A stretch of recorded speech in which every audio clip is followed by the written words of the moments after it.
Welcome to another in our series of Kehillat Israel podcasts. This is a recording of Rabbi Amy Bernstein's weekly Friday morning Torah study.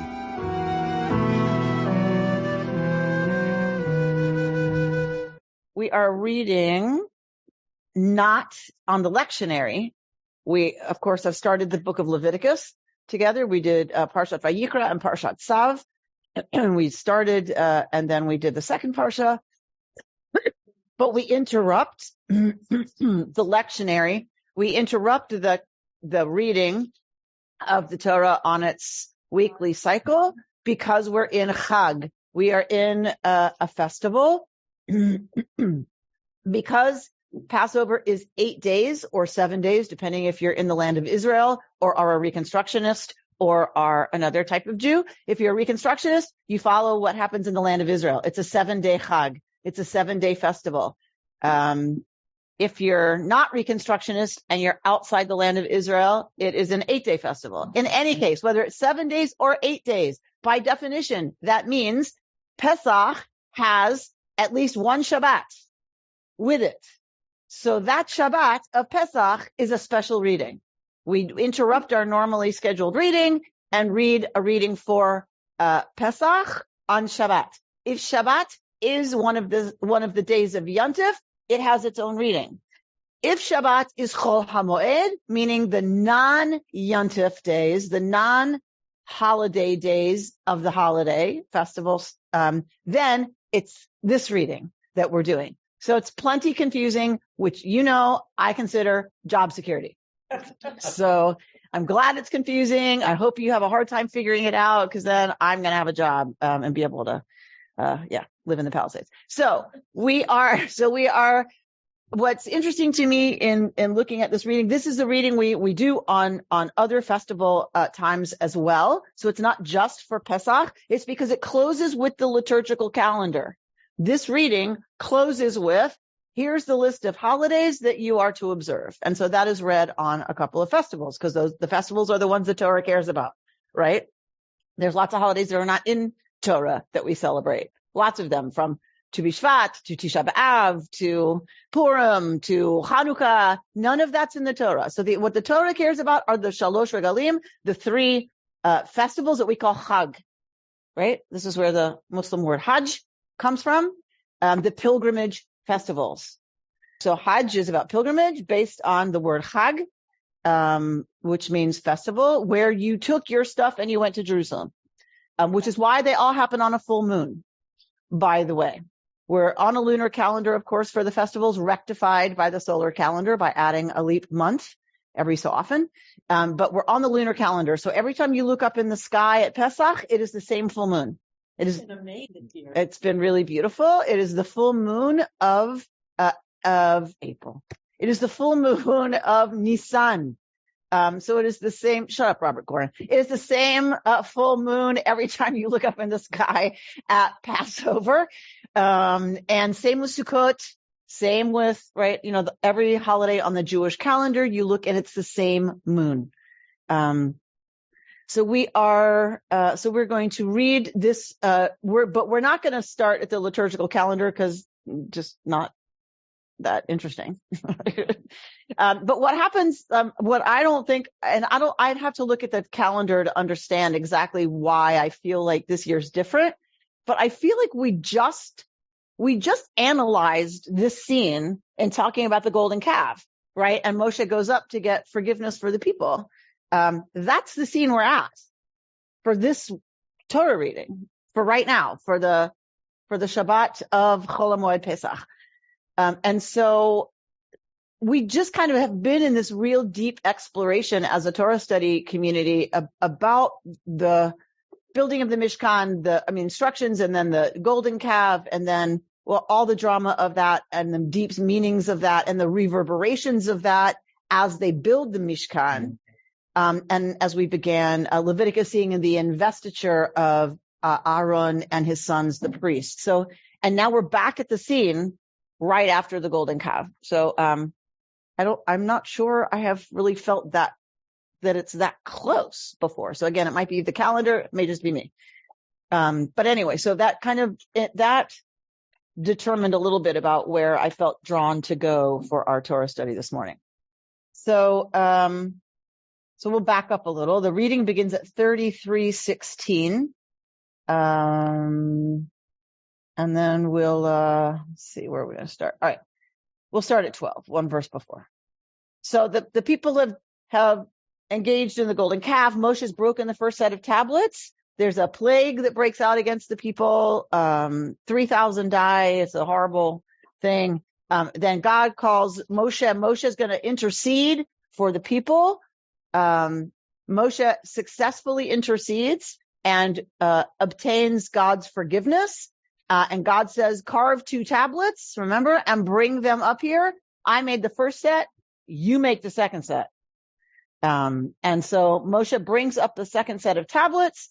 And that is where we're at right now, with Moshe having successfully interceded, and now being told to bring up 2 new tablets so the covenant can be reinstated. Moshe says to God, see, you say to me, lead this people forward, but you've not made known to me whom you will send with me. Further, you have said, I have singled you out by name, and you have indeed gained my favor. Now, if I have truly gained your favor, pray let me know your ways, that I may know you and continue in your favor. Consider, too, that this nation is your people. And God said, I will go in the lead and will lighten your burden. And he replied, this meaning Moshe, unless you go in the lead, do not make us leave this place. For how shall it be known that your people have gained your favor unless you go with us, so that we may be distinguished, your people and I, from every people on the face of the earth? And God said to Moshe, I will also do this thing that you have asked, for you have truly gained my favor, and I have singled you out by name. And Moshe is, you could read this however you want, but some read it, he is completely overcome and has this incredible desire for his own religious experience, his own experience of God. Shifting, Zornberg suggests, from his role as intercessor to now being Moses himself, wanting something from God personally. And what does he ask? Let me behold your presence, right? Let me behold your kavod. And God answers, I will make all my goodness pass before you, and I will proclaim before you the name Yud-Heh-Vav-Heh, and the grace that I gracify, and the compassion that I compassionate. Continuing, but you cannot see my face, for a human being may not see me and live. And God said, see, there is a place near me. Station yourself on the rock. And as my presence passes by, I will put you in a cleft of the rock and shield you with my hand until I have passed by.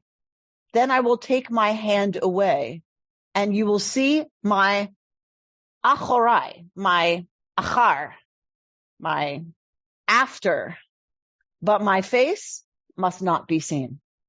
God said to Moshe, carve 2 tablets of stone like the first, and I will inscribe upon the tablets the words that were on the first tablet, which you shattered. Be ready by morning, and in the morning come up to Mount Sinai and present yourself there to me on the top of the mountain. No one else shall come up with you, and no one else shall be seen anywhere on the mountain. Neither shall the flocks and the herds graze at the foot of the mountain. So Moses carved 2 tablets of stone like the first, and early in the morning, if you're going to do something important, Torah has you do it early in the morning. There's a verb for getting up early in the morning. And that is the verb used here of Moshe. It's used of Avraham when he is supposed to take Yitzchak, right, and set out. They wake up early in the morning. I think there should be a verb for what it means to get up torturously early. Like, there should be a special word. It's not just getting up. Right? It's not just waking up. It's not just, okay, the alarm went off and now I've been woken up. There should be a very specific word for the horrors of what it means to get up super early. Okay. Is it obvious I'm a night person? So he carved 2 tablets of stone. Early in the morning, he went up to Mount Sinai as God had commanded him, taking the 2 stone tablets with him. God came down in a cloud and stood with him there, proclaiming the name Yud-Heh-Vav-Heh. Yud-Heh-Vav-Heh passed before him and proclaimed Yud-Heh-Vav-Heh, Yud-Heh-Vav-Heh, a God compassionate and gracious, slow to anger, abounding in kindness and faithfulness, extending kindness to the 1,000th generation, forgiving iniquity, transgression, and sin, yet not remitting all punishment, but visiting the iniquity of parents upon children and children's children upon the 3rd and 4th generations. Moses hastened to bow low to the ground in homage and said, if I have gained your favor, O God, pray, let God go in our midst, even though this is a stiff-necked people. Pardon our iniquity and our sin, and take us for your own. God said, I hereby make a covenant before all your people. I will work such wonders as have not been wrought on all the earth or in any nation. And all the people who are with you shall see how awesome are Yud-Heh-Vav-Heh's deeds, which I will perform for you. Then we go on to say, watch out for the people that you're going to go be among. Do not make covenants with them. Don't marry their women, because you know what that leads to. And knock it off. That the firstborn all belong to God. We get the commandment for Shabbat, which comes before the commandment for the rest of the festival times, which you see here. I will drive out nations from your path. Didn't happen. And so Moshe comes down, and this is where we have his face, right, is radiant and is all aglow. So Moshe's asking, essentially, you've said lead the people forward, but I need some assurances that we're going to be okay. And I need some assurances that everybody we march through is going to know that we're protected. Because otherwise, we are incredibly vulnerable, right? This is not an army. I mean, they have people of fighting age. This is not an army. These are refugees, essentially. It's a nation of refugees. And so to move that through territory that is not yours is always extremely dangerous. Yes. Isn't it sort of hypocritical of God to... Hypocritical of God? Oh, here we go. Okay. To say in one line, say that I will, I'm compassionate and so forth, and I will forgive iniquity, transgression, and sin. And then on the other hand, visit the iniquity of parents upon children and children's children, etc., upon all the generations to follow. Right. So you're pointing to, so Betsy's already gone ahead to the verses that are about the 13 attributes. So we're going to get there. All right. So Moshe wants some assurances, or he's saying, otherwise I don't, how do you expect me to do this? Right. Where am I? So God says, okay, I'm going to go in the lead. I'm going to take care of this, not to worry. And so, Moshe, being the good Jew that he is, says, thank you so much. Thank you. I now feel so much better. Is that how Moshe answers as a good Jewish character? No. Moshe answers, see that you do. Right? Because if you don't, right? You better, because if you don't, essentially, we're not going. Is that one of the origins of the word chutzpah? Yeah, this is one of the places, yes, that we get the origin of the word chutzpah. Unless you go in the lead, don't make us leave, right? Because how will we be safe? God says, all right, already. I said I'm going to go. I'm going to go. And yes, you've gained my favor. Moshe, it's all good. I love you. Remember we talked about this relationship, this special relationship between Moshe and God. Now that Moshe is not going to be the head of the cult, right? That's this different kind of relationship that easily could have been him needing to back up, and Aaron would be the big guy now, the big kahuna. That's where that comes from, by the way. Kahuna comes from Kohen. Seriously, kahuna, the big kahuna comes from Kohen. He's the Kohen. So he's the big kahuna, literally. And so, that could mean what was happening, but we looked a few weeks ago and actually it's a very intimate, different kind of relationship Moshe is now going to have with God. And Moshe seems overcome and completely abandons his role as like the ambassador for the people, the leader of the people, and like has this like moment, which Zorenberg pointed out. I don't know that I would have seen it that way, but she's right. Like all of a sudden, out of nowhere, he's like, please let me behold your kavod. Like he's been whining for this reassurance that he's been favored, that he's been singled out. Maybe because he knows Aaron's going to take, I don't know. But all of a sudden, he like has this like burst out of longing and says, let me behold your presence. And God answers, I'm going to make all of my tov, kol tuvi, all of my tov to pass before you. And I will proclaim before you the name Yud He Vav He, and the grace that the verb of grace, and the compassion that the verb of compassion, right? I don't love grant. I don't love show, like these, that's not the language. The language is the grace that I gracify and the compassion that I compassionify. So the verbs of those nouns, right? What kind of an answer is this to Moshe's request? What? This is not what Moshe asked for. Moshe said, let me behold your kavod. And God says, I'll make all my tov pass before you, and I'll proclaim the name Yud He Vav He, and the grace that I gracify and the compassion that I compassionate. What kind of an answer is that? If you interpret kavod as importance or weight or heaviness or significance, at least to me, it makes a little bit more sense. Beautiful. So Bert is suggesting, don't read kavod as your presence or your glory. Rather, read kavod as respect. From the word kaved, heavy, weighty. If that's what we're talking about, then God's answer makes a little more sense. I agree with Bert.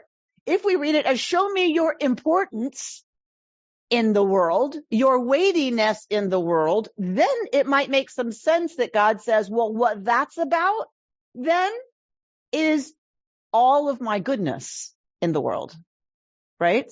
And my name, Yud He Vav He, is important here. Because remember, this is not a proper name. This is not Tim.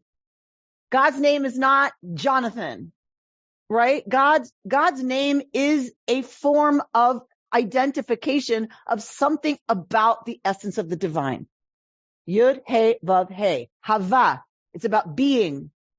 The future tense, the past tense, and the present tense, all in this jumble of yuds and heys and vavs. So something about isness, wasness, will be-ness, and we get this right in another part of Torah, I will be that which I will be. And so that makes a little more sense, right? That's the essence of who I am and the importance of me in the world, says God, and and something about grace, something about pain, unearned good stuff. Same with rachamim. Rachamim from rechem, womb. What we feel for the issue of the womb, meaning undeserved good stuff. Children could never deserve what we feel for them. They could never earn that. They could never earn by what they do or say or who they are in the world, our willingness to throw ourselves in front of a train for them. That's unearned.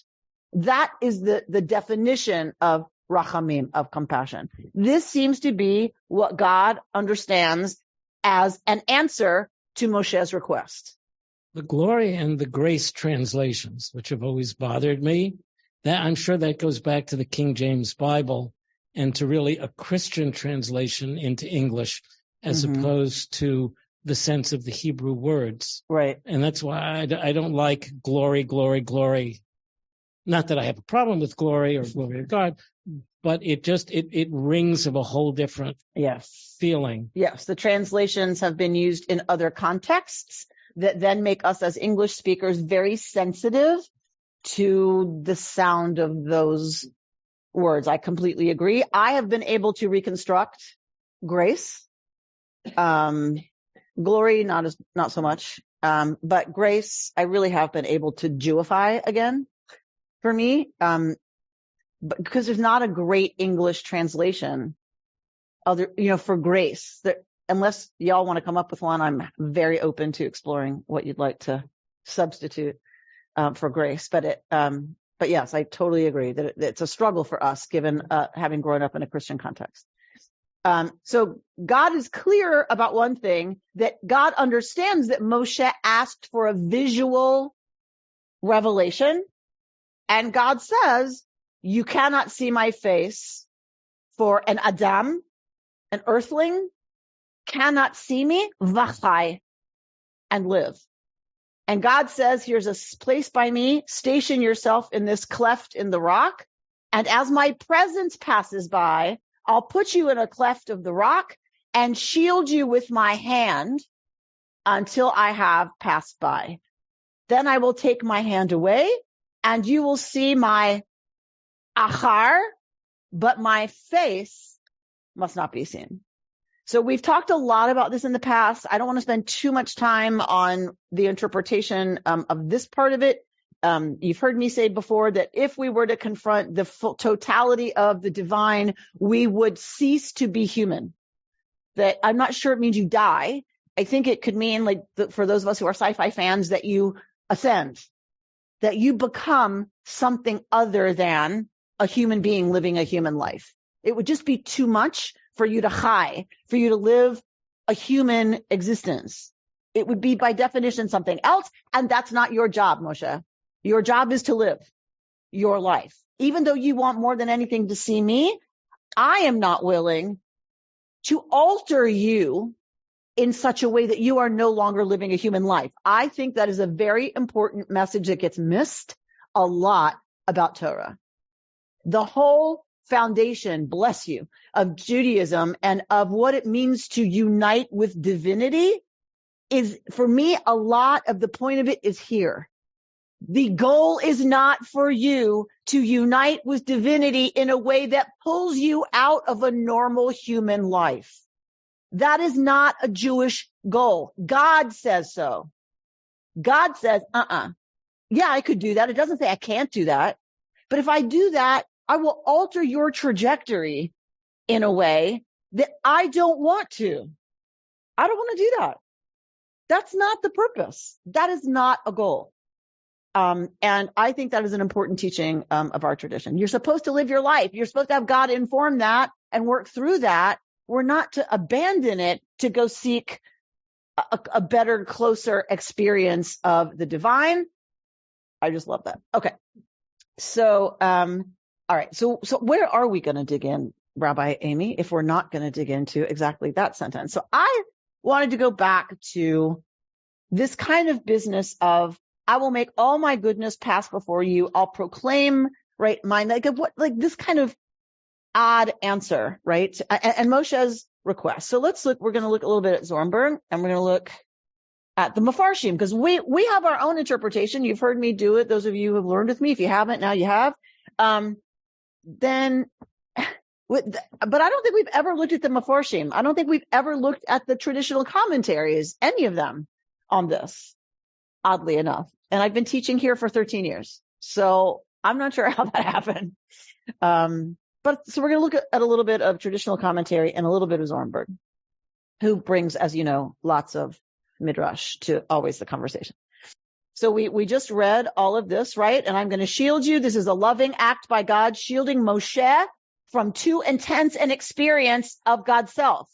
This is a loving act. Like, you've heard me tell stories about feeling like I did this with Eliana when she was little, shielding her out of love from the full confrontation with who I can be, right? That is a loving act, that we shield people from the fullness of who we are sometimes, right? To protect them, to preserve them.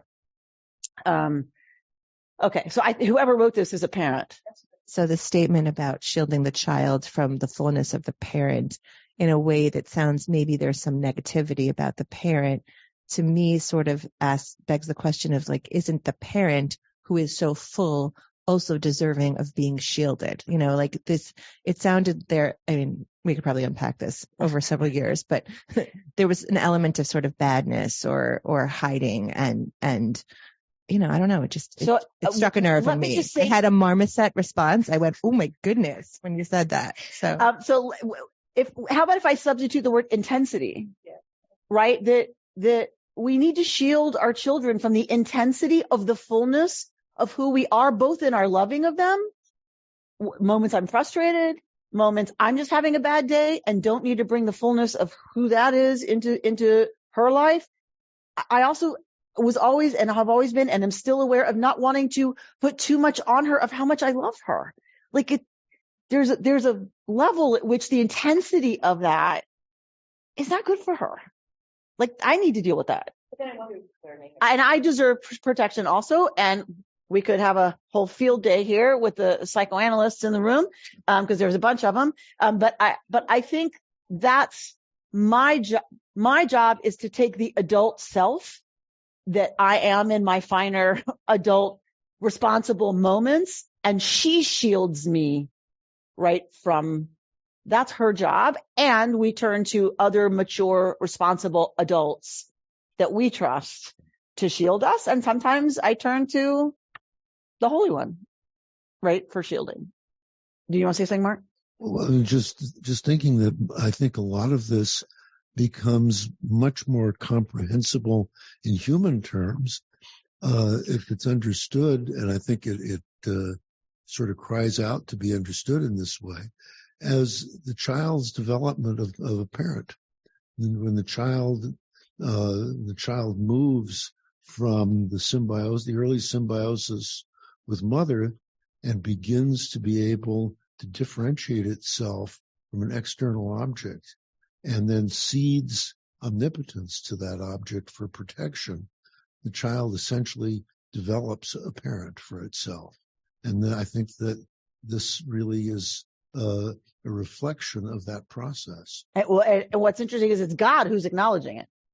It's God who's saying, this is what needs to happen, not Moshe. Moshe's just crying out, let me be intimately unified with you in a different way, which is like what I hear you saying is the immature, the beginning, and that to move past that is part of the goal. And God seems to say, yeah, can't, no, not going to happen. The loss of that differentiation, once it's achieved, is a loss of individuation. It's psychic death. Right. Does Moshe understand fully what God is saying to him? That would be, I would love to see you write that scene. Like Moshe's internal dialogue in response. We don't have it. We don't know. Like, we don't know. What we know is that he has no choice but to accept what God is willing to do or not do. We have no idea if Moshe gets it. And like our children, Moshe has to learn to understand it and to realize it and act accordingly. Right. Okay. This is the point, says Aviva Zornberg, where the narrative digresses, apparently, from the agenda of national forgiveness and renewal to the private mystical concerns of Moses. God's face and God's back become literalized in a way that even the revelation at Mount Sinai has not approached. God's hand will cover Moses' face and will uncover it. And Moshe will see one part of God, but not the other. So Zornberg is saying, this is a shift from the national agenda to Moshe's private desire for experience of God. That's number one. Number two, this is radical anthropomorphizing of God that we didn't even see at Sinai where God appeared. This is even more than that. God has a face and a back and a hand. Like, this is seriously anthropomorphic. So let's look at, like, what did the Meforshim do with this? We've talked about it. It's all metaphor, but let's look at the Meforshim. What did they do? So this is Talmud and Rosh Hashanah 17. The verse states, and Yud He Vav He passed by before him and proclaimed. Rabbi Yochanan said, were it not written in the verse, it would be impossible to say this. What is he saying? What is Rabbi Yochanan saying? Had it not been written in Torah, you would not dare to say this. You would not dare to suggest this. But it's in Torah. Torah is written for these folks, by whom? Who's Torah written by? God. God. You could not say this without being zapped by lightning from out of the sky, but God said it. Okay. The verse teaches that the Holy One, blessed be God, wrapped God's self in a prayer shawl, like a prayer leader, and showed Moshe the order of prayer. God said to him, whenever the Jewish people sin, let them act before me in accordance with this order, and I will forgive them. Hence, we recite the 13 attributes on Yom Kippur, Rosh Hashanah and Yom Kippur, right? Because the Talmud suggests, of course, God's not, it's like God's hand or God's back. That's just silly. That's just silly. Who would believe that? That's just silly. What it means is God put on a tallis. And what Moshe saw, right, was the order of tefillah that God was ordaining on Sinai. Because, of course, that all got ordained on Sinai, too. There was the oral Torah as well as the written Torah for the rabbis. These guys don't have sacrifice. These guys don't have mountains to climb. These guys have tefillah. They have prayer. That's their relationship with the divine. So what did God show Moshe in this moment? God wraps God's self in a tallis, of course, because it's time to pray. And God shows Moshe the order of prayer. And that's what the 13 attributes is. It's kind of instructions. When they mess up again, because that's for sure going to happen. When they mess up, here's what you say. Say this, have them say this, and just like this time, they will be forgiven. Beautiful. It's a beautiful interpretation of what just happened. This is instruction for all time. It's not a one-off event. God is showing Moshe a cheat sheet. If you want my forgiveness, here's the secret code. That's what this is doing here, the 13 attributes. Say this, and just like this time, they'll be forgiven. It's it's my Achilles heel. It's my kryptonite. God is showing Moshe out of love for the Jewish people, out of deep love for the Jewish people, God is showing Moshe how they can kryptonite God whenever they mess up and deserve to be wiped out again. Right? George, you okay? You sure? Whoa. One of the fascinating things is that God is not saying, I saved you once. Don't you remember all the power of the 10 plagues? And it's like a parent saying, I raised you, were a kid and fed you. And that's why you owe me. And God is not saying that. He's looking just at the present and not using the past, even though he showed power in the past. Right. And the Talmud is saying this is actually about their future relationship. I'm going to show you how you can get me to say, okay. Right? Because that's what a loving parent does, is kind of tip their hand. If you really want to go, here's how you can get me to say yes. Right? And it's significant as to what God says first. Because God could have said, Adonai, Adonai, super powerful, punishing. To George's point, the one who brought the plagues. This is who I am. This is the essence of who I am. That is not what is revealed it's to Moshe. Right. And it relates to the womb. Right. To the womb, Rachum, to compassion. Yes, compassion. Rachum. Yes, absolutely. But I also want to say there's another, I thought I put it in here. I don't know if I did. Maybe we'll see. But there's one where it says, don't be silly. God doesn't have a back. What did Moshe see? Don't be silly. What Moshe saw was the knot on the back of God's tefillin. That's what Moshe saw. The knot that's on the back of God's tefillin that is around God's head. Silly people. Right? So we have God shows the order of prayer and wearing a tallis, right? And that's what Moshe saw. The other one is Moshe saw the knot at the back of God's head from tefillin.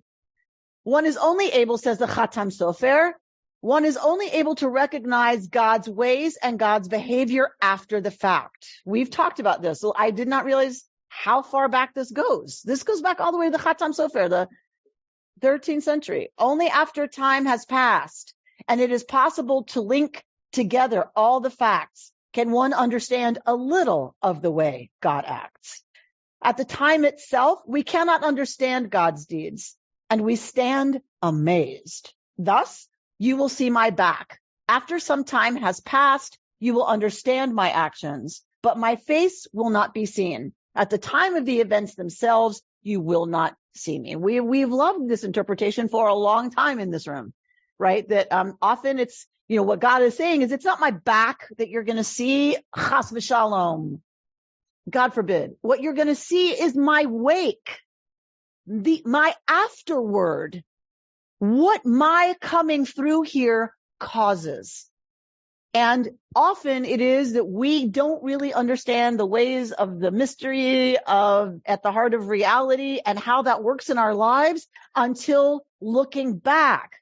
Most of the time, we don't see it when it's happening. It's when we look back that we're like, oh, right, there it is. Now, I'm not saying things happen for a reason. That's not what I'm suggesting. You know me better than that. That's not what I mean.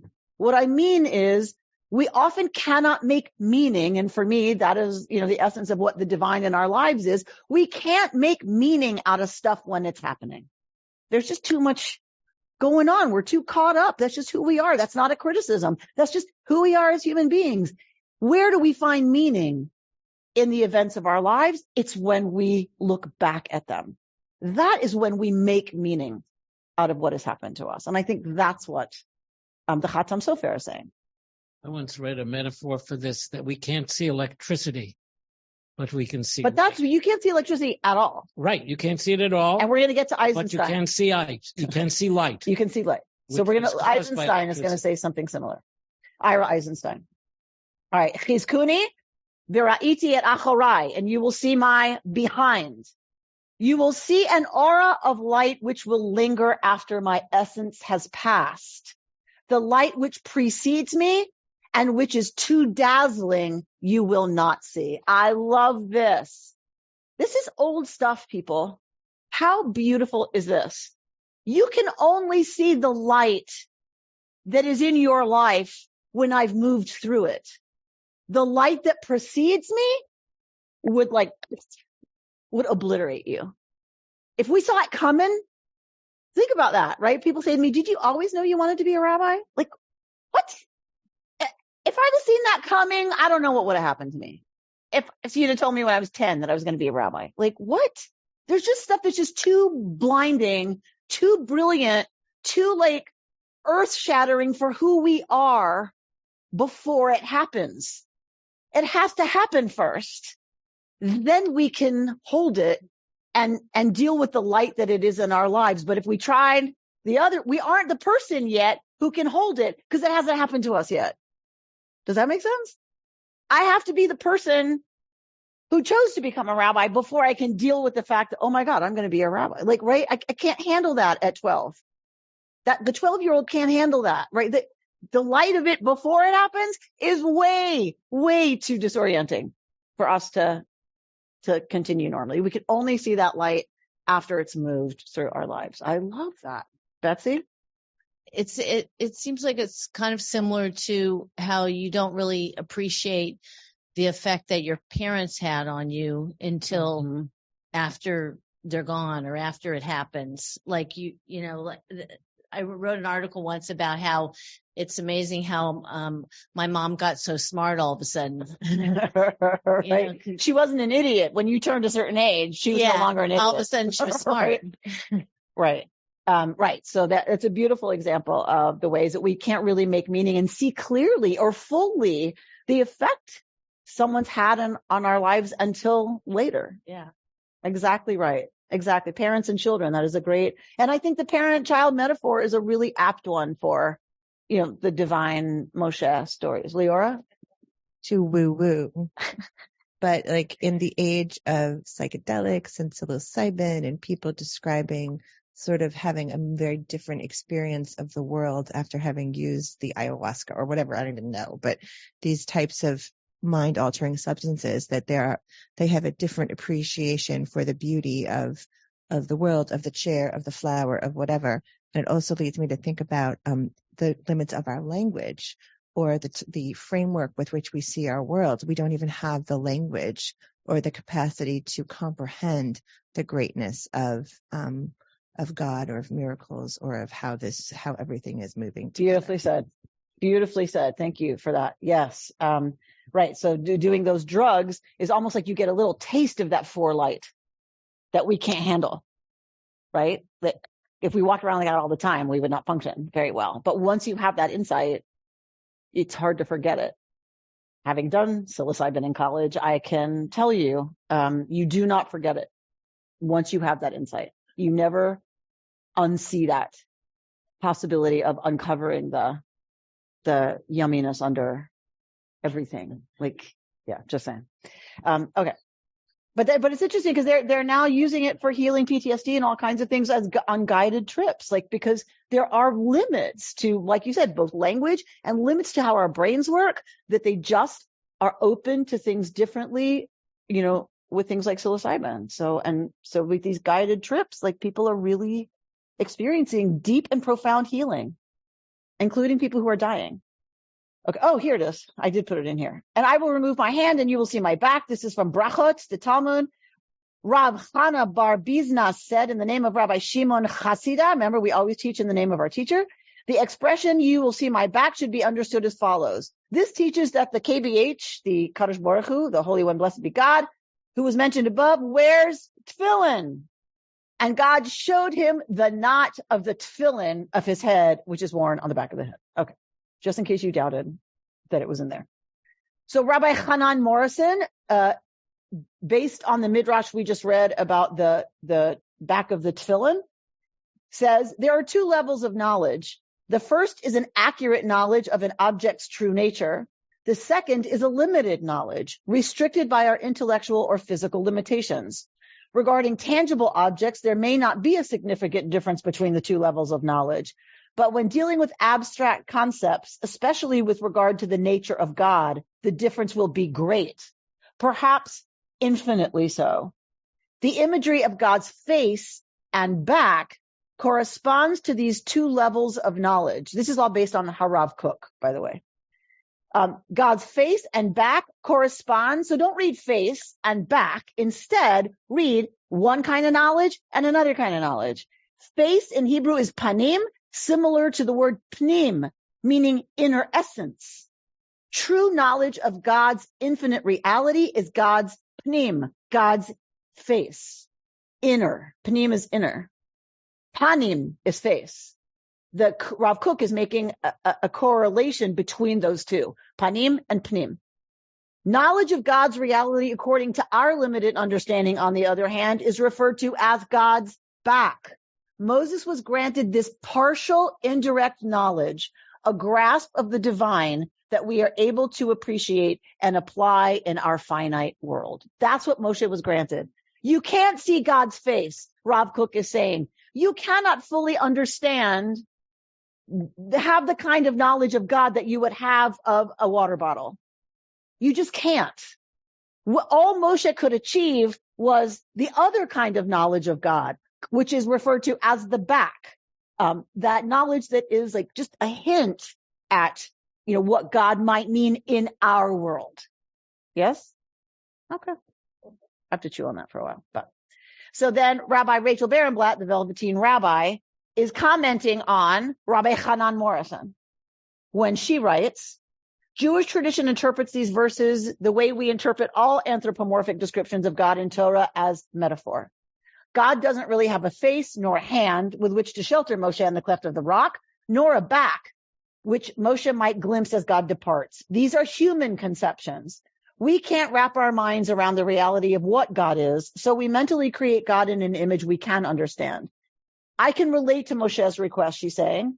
It makes sense to me that he yearned for this kind of encounter. He wanted to encounter God panim el panim, face to face, presence to presence. He wanted a radical I-thou connection with God, and who can blame him?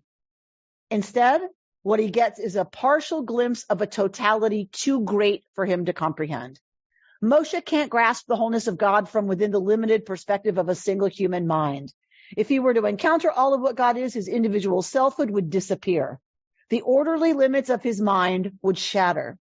God gives Moshe only what he can handle. He can see God's goodness.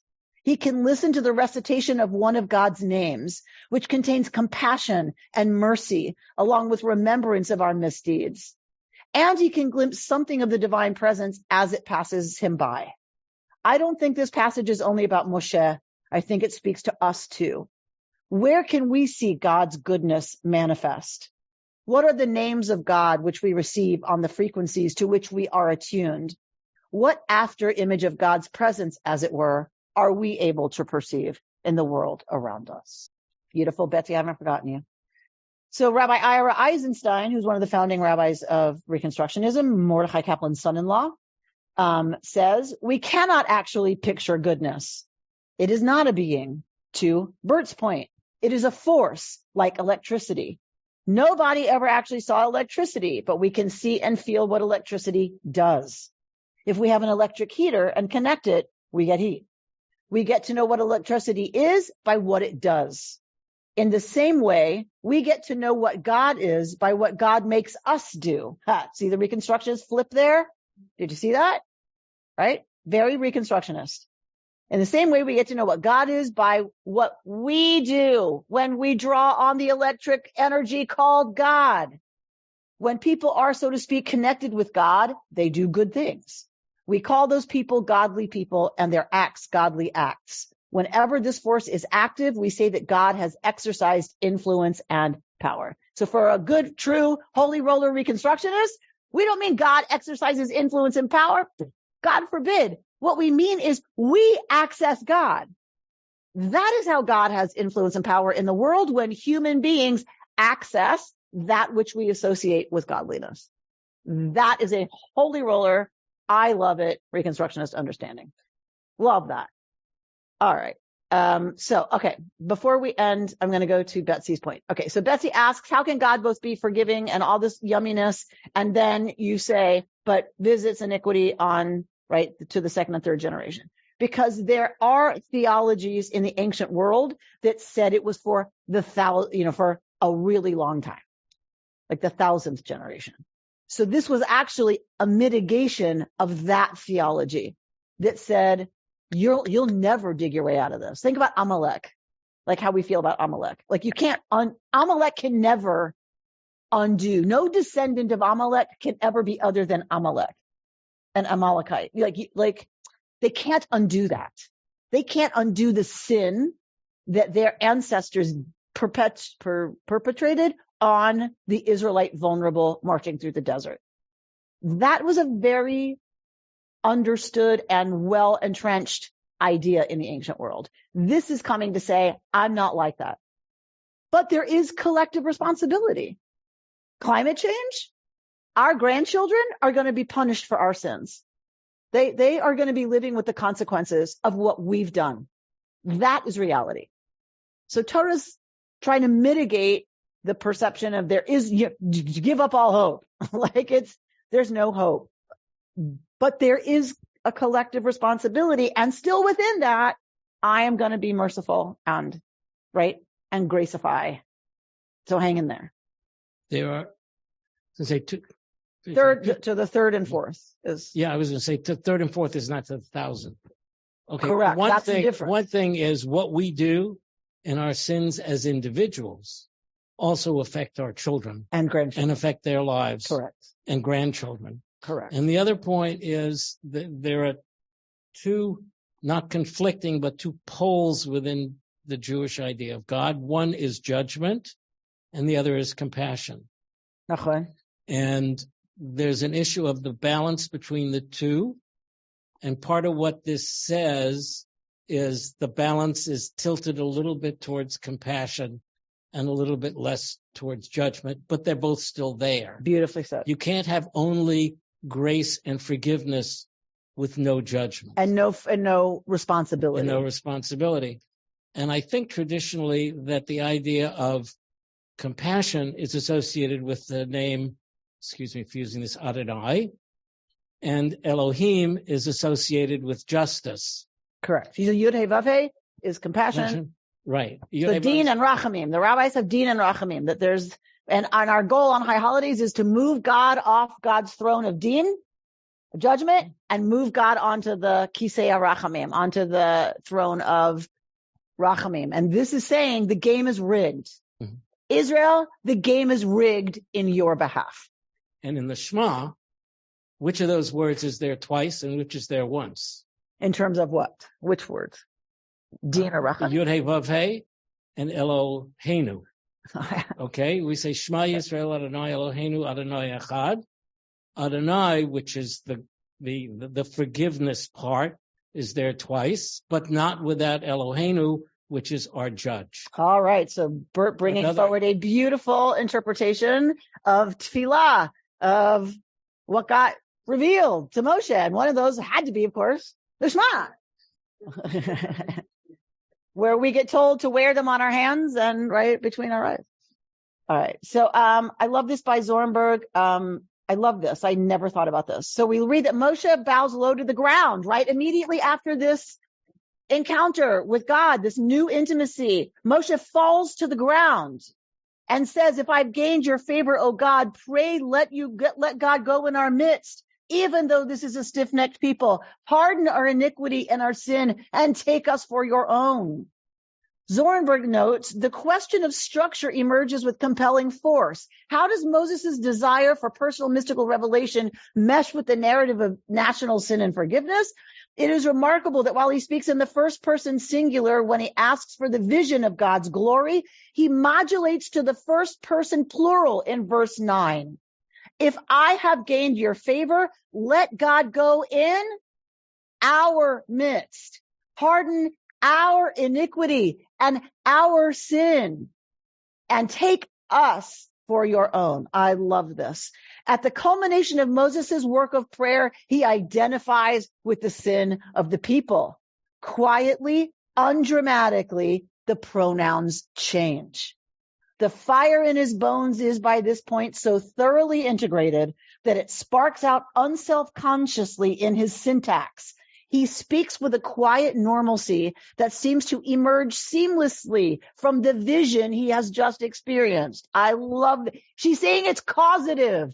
This shift in pronouns was caused by the revelation. His reference to our sin is set in high relief against his earlier pronouns.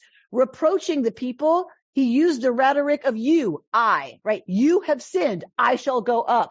I shall atone for your sin. Pleading with God, he spoke of this people, their sin. Erase me if you're going to punish them, right? It is only in the prayer that leads to the vision of the cave and to God's final forgiveness that Moses begins to modulate from I to we. For how shall it be known that your people have gained your favor unless you go with us, so that we may be distinguished, your people and I, from every people on the face of the earth. God's reply still focuses on Moses' personal grace as the reason for God's favor. Only after the revelation of the cave does Moshe make the last movement to full solidarity with the people, pardon our iniquity and our sin. I think this is beautiful. I think this is incredibly beautiful that Moshe has been speaking I, it language, they, I'll go up, you stay here, y'all messed up, I'm mad at you, God's mad at you, I'm going to talk to God, God's like this whole, I didn't do it, y'all did it. And this very split kind of understanding until he has this revelation. When he has this revelation about grace and mercy and something about the intimate knowledge of God's goodness, Moshe changes. Something, Zornberg suggests, it fills him to his bones, and it changes him into someone who understands it's not I, it's I, thou. It is we. It is us. To stop splitting off, right? What he doesn't like, doesn't want, needs to forgive, what his rationale is, what his job is, what his role is, all of it disappears. And he understands the collective. He understands it's all we. This, I think, is a critical teaching for this moment in our history. When are we, or what is it going to take for us to have this kind of revelation that if we keep saying, I'm only drilling a hole under my seat on the boat, we're all going under. When are we going to get it? When are we going to knock it off? It's a real question. Like, I think this is a beautiful interpretation that what will it take for, what will affect this change for us? Right? Them. It's their fault. They're wrong. It's because of them. And I'm there too. I'm not suggesting I'm any different. I truly wonder, what is it that's finally going to like zap us and give us such an overwhelming understanding that as hard and as awful as it is not them. It's all of us. Right? Like, I don't know. This was just really powerful. This teaching from Zornberg for me today was really powerful. I will close with this poem that I love to this theme, Yehuda Amichai from Open, Closed, Open. Barry, are you willing to unmute and read it for us in Hebrew? יקבוץ רגילי ציפורים בחול אשר על שפת הים, כמו כתב יד שמישהו רשם, לזכור דברים, שמות, מספרים ומקומות. יקבוץ ציפורים בכל הלילה, נשארות גם ביום, אבל לא ראיתי את הציפור שהטביע אותן. כך האלוהים. Oh, stunning.